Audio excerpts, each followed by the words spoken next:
Welcome, welcome everyone to the Mental Health Entrepreneur Podcast.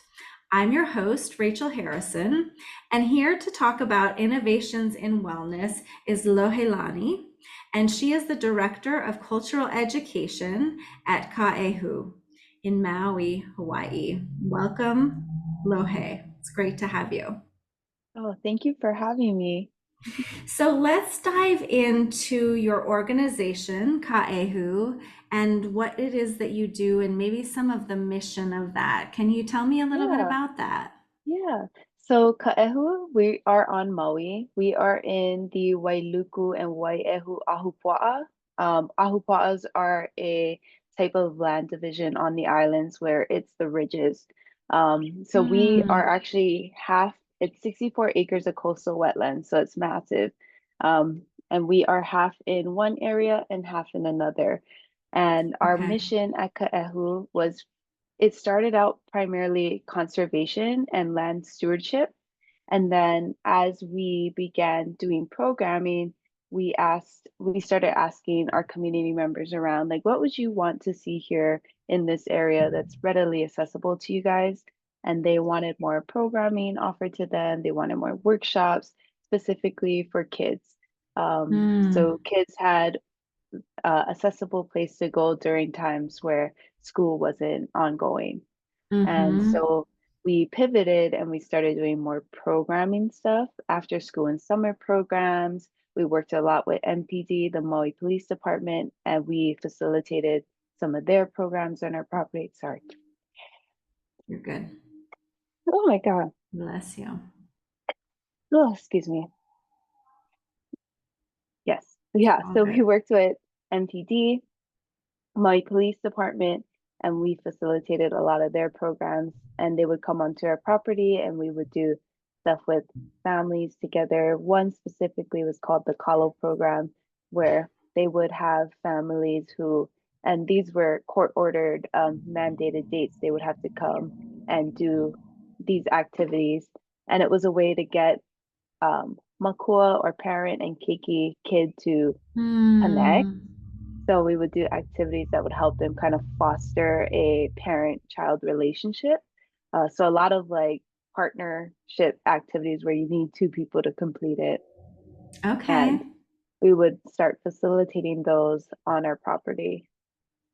And when did you kind of make that shift from conservation to also adding this programming? Yeah, it was early on. We were doing conservation for we just had our 10-year anniversary. So we started Oh, out exciting. into early 2010s to 2014. And I think our first programming happened 2016. So our Okay. first summer program started about 2 years after after we began the nonprofit. But even prior to that, we already started hosting and facilitating kuaka'is or field trips onto our property from neighboring schools. And Mm, during those field trips, we focused on cultural education, education of the place, but surrounding places as well, and then connection with person and land. So connection with mm-hmm, Kanaka and Aina, um, mm-hmm. and trying to foster that relationship of interconnectedness and showing people like what we do can have a positive or negative effect on the place where we live. Absolutely. Absolutely. Yeah, so there's so much to dig into there. When you are focusing on cultural education, what is sort Yeah, of the mission behind that? What are you really wanting? What message are yeah. you wanting to communicate to people? I want to instill pride within our community to be Mm, prideful of the heritage that they come from.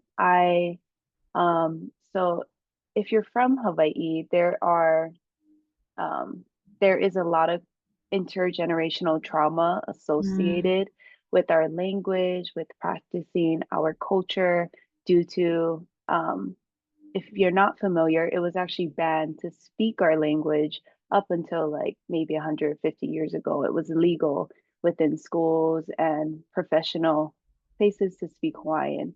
And because of that, a lot of us grew up with the older generation saying, like, oh, don't speak that language, like you will be stupid if you do, or it's not like a smart language. Mm, English was always taught to us to be the smart language, and Hawaiian was like a lesser language.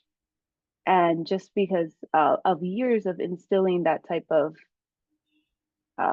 mindset into the younger generation, sometimes there's this like shame about being Hawaiian or shame about being from Hawaii. And not always, but there is, I always see like when people come, they are very timid about saying, well, I've never learned how to do this. I can't do it. And then mm, we teach them and we try to be very open, and you can see that they start being proud to be, who they are and where they come from, yeah. and grateful to be able to be opened into that space and being able to learn without Mhm. feeling that kind of underlying like shame of being Hawaiian. Right. Well, and I'm just thinking of that lens of mental wellness and health for Yeah. people. Shame is never that. It's never Yes. health and Yeah. wellness. Yeah. So Yeah. helping to remove that and connect to a sense of pride Yeah. is Yeah. amazing. Yeah. So that is my number one goal, is to foster that connection and make sure there's pride when they tell people who they are and where they come from. But just helping educate people around the things that they can do. A lot of, when I say cultural activities, a lot of the parts that I do is Hanano'o, which are cultural crafts. Um, Mm, and I will utilize different type of plants that we have on property to show people how they can do different things, and just helping people see that these plants and stuff around them are readily available to them, and they're able to come harvest and utilize, and then you show them how to come harvest and utilize correctly, and then people can take that and they can teach other people. And I'm mm. hoping it's just like a snowball effect where people will have just a little bit more knowledge about how to utilize our native plants around us to make cool stuff. And I actually have some examples, like this is Oh, a yeah. bracelet, Oh, that's if you could gorgeous. see. And And this tell is me, just what's that made, made out of? so this is made out of low hala. So low means leaf and hala is the tree. Okay. And so this is just dried leaves. Yeah, if you can believe it or not. Amazing. I can't believe that. That's beautiful. And it's just woven into a shape of a bracelet. And so I make like modern things, but traditionally it would be woven into things like mats, baskets, um, Hmm. anything of practicality. But today I use it to make cute, fun stuff to get the kids kind of interested in making it. But Oh, yeah, look at that one. yeah, So nice. For those of you that are just listening and not seeing, these bracelets have like a contrast of brown and white colors in different kinds of patterns that can be just put sort of like a bangle bracelet on the wrist. Hmm. Amazing. And so initially these kind of cultural field trips and things like that. yeah, Tell me more about this idea of relationship to the land. That's definitely yeah, something that we have explored some on this yeah, podcast, and I think it's really important. I'd love to hear sort of how you do that piece. yeah, yeah. So we have an activity called Kilo, and Kilo means to observe. And we teach children or just any participants that come, because we also facilitate professional development um, field trips with teachers and healthcare providers.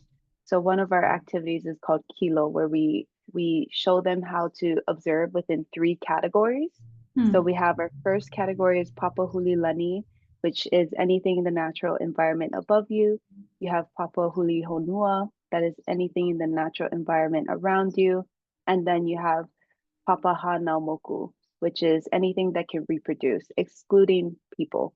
But we Hmm. stress the, so we have them kilo, or we have them observe within these categories, and then we stress for them to find how these categories affect one another. So how does the natural environment above you affect the natural environment below you? Here, if it rains, we have nice green grass like everywhere. And if it's not raining for a long time, it's very dry. That's how we get like wildfires.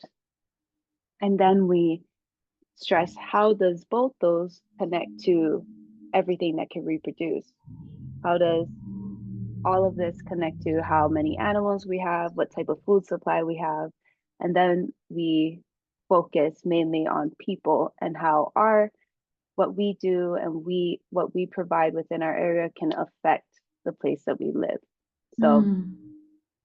we try to stress that connectedness of every category and everything that's within Hmm. our environment. Right. I think that has been said to be a missing piece for a lot of people of general wellness is Yeah, connection to yeah, the land, the earth, however it's conceptualized for yeah, different people. Hmm. yeah. Our first summer, so we had our first summer and after school programming that went on for 3 years, and our goal was to prove that connection to land and culture can increase health and well-being within all aspects of life. So, Ah. um, and doing this by again creating like a sense of pride of where you come from, like trying to lessen that shame that you feel associated with your culture and your birthplace, and instead instilling a sense of pride, a sense of connectedness, and also creating like a third place for people that they feel that they're welcomed in Hmm. and that they can just enjoy. Because our property is county owned, so it is free access through walking, so walking access. And so we are always stressing to people that they can come whenever. We don't have to be there. We don't have to be actively facilitating a workshop or anything. You can come, you can enjoy the area. We do appreciate if you give us notice if you're going to come and harvest things. Hmm. But we always let people come and harvest if they want to do anything with what the plants that we have on property. Okay. Fantastic. And so then you also talked about this area of relationship with parent-child and how you work Yes. on Yeah. that Yeah. connection. I'd love to hear a little bit about that. Yeah. So this my framework for this started out when we were working with MPD and their Kalo program. And um I was trying to think of ways that I could get like mom and dad or mom and kid or dad and kid to do an activity together that was kind of stressful. And I just want to say kind of stressful because you want things to come up to where they have to overcome like an obstacle or Hmm. maybe learn critical ways to overcome a problem. And so I would do two partner ulana lauhala activity. So ulana means to weave. And so I would have either parent and kid work together to create this project. And oftentimes they are either this is their first time doing any type of weaving, they haven't weaved Hmm. anything before, or this is their first time actually doing something together with their kid that actively involves both of you at the same time. Hmm. And oftentimes they get frustrated, they start, if you've ever been to Hawaii, or if you've ever talked with locals around here, it is the way we talk is like in pigeon, and oftentimes it does not come across like the nicest. You Hmm. hear it's more of a brunt type of way of speaking. There's Hmm. not a lot of sugarcoating anything. And so oftentimes you will have like parents or even kids getting frustrated, and their first initial reaction is to start getting Hmm. mad at the other person. Yeah. Yeah. Yeah. And the other person is to blame. Obviously, it's not me, it's the other person that's helping me. And so you just start to foster a better way of speaking to one another. You start saying, hey, maybe we don't like yell at the kid. Maybe we say, oh, can you do this, or can you hold over here? That would be helpful. Besides saying, Hmm. why you not holding over here? We'll say, can you hold over here? Besides Hmm. initially coming out at judging, you're asking first before you're getting upset that they're not doing something. Right. And it's just slightly helping being like a mediator between parent and kid, or even sometimes we'll have parents that are divorced that are mandated to come to the activities together. And then we'll have Oh. parent and parent doing these activities and try to encourage them to have a more cordial way of speaking to each other rather than bad mouthing each other in front of their kids, because that's never helpful for the kid or even for the parents. You don't Hmm. get far. So those are different ways that I like to encourage them to work on their problem solving skills, communication skills, and then sometimes I just encourage one party to just get up and take a walk around, do a wrap around. Um, Remove yourself from the stressor, take a Hmm. breather, then come back to whatever you're doing and reevaluate it, and just constantly teaching them or encouraging them to take that break, I found is really helpful for the kids. A lot of the times, big emotions are hard to process, especially Yeah. when you're younger. And then having them just take a walk around and a breather and coming back, I see they're a lot more relaxed. It's a lot easier to look at Hmm. what they're doing at a critical way. And those are also skills that we like to implement when we are doing our Malama Ohana days. Now that after the wildfires, we are offering these days for those that were affected by the fires. And we do different activities. And I also teach Ulana Lauhala, and we will have different cultural practitioners there teaching different activities. And it's different every time we have them. And Hmm. people can come and just enjoy, but we're not, oh, Go sorry. ahead. I was gonna say, but it's not, we are not trying to like shove mental health down their throat when they're there, Hmm. if you know what I'm saying. Hmm. Right. It's more activity focused, it Yes, sounds yes, like. Hmm. yeah, Hmm. yes, What kind of impact are you seeing with any of these programs? I love that you said you started out to sort of prove that a yeah, cultural investment as well as relationship with the land could lead to increased wellness. So I'm yes, curious some yeah. of the results that you see. I see that kids and even parents that have come to our programming want to return. So there's a lot of returning programmers that will come to our other programs that we offer. And I see that a lot of them that start to feel a connection to Hanano'o or their culture within our programming will come back saying, "Hey, I'm taking a class at the college now. Like, I started Mm, getting really interested in Olelo Hawaii, our language, or I started getting really interested in different fiber arts, and I taking this free course at Manoa, or I'm taking a free course on Maui College. If you know anybody that will want, this is open." And I've gotten a lot of those where actually parents have gone back to school because they mm, enjoyed what they learned on our property so much. And that always makes me happy. I have kids who never knew that these type of things could be a career path. mm, They never thought of things like making lauhala, things like hats or bags could be a career path for them. And it can be. We have practitioners that are successfully living a well life, um, doing this and not a conventional job. mm. That's very So I do cool. think it opens up possibilities for people, and it it's less constrictive when you say like this isn't the only way and there's so many other ways. Hmm. Hmm. How did you get involved with the organization? I'm curious that story. Yeah, so I'm originally from Oahu.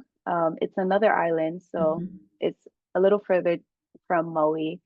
And I grew up going to a Hawaiian immersion school. So luckily, I'm very privileged, and I grew up within my culture and Mm, learning my language and Hanano'o, and so I didn't grow up feeling ashamed of where I came from or none of that, and I was very proud. Um, so I was always doing stuff culturally based. And then I have ohana, I have family on Maui, and I would spend my summers here. And Kaʻehu was my first um, job. It was my first job I've ever had.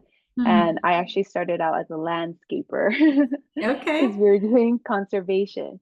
Hmm. So I started out during my summers doing landscaping, and then I slowly moved up. I was one of the participants of our first programming. So I actually got to experience the programming myself. And the following year, when I came back, I was a TA, so a teacher assistant throughout the programming.